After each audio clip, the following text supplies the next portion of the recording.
what are some local trends here to look out for in 2023 and maybe for, call it, the next 3 to 5 years?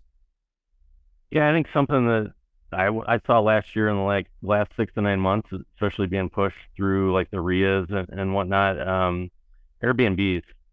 And like, I think Airbnb used to be thought of as more of a destination place or something you had to have. And I think investors are seeing success in normal neighborhoods.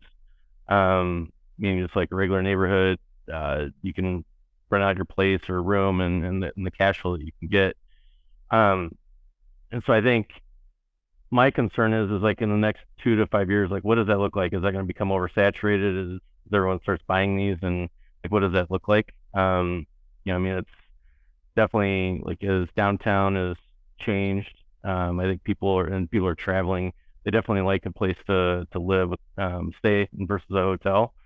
And obviously the amount of rent you can collect is way better than what you're going to get on a long-term tenant.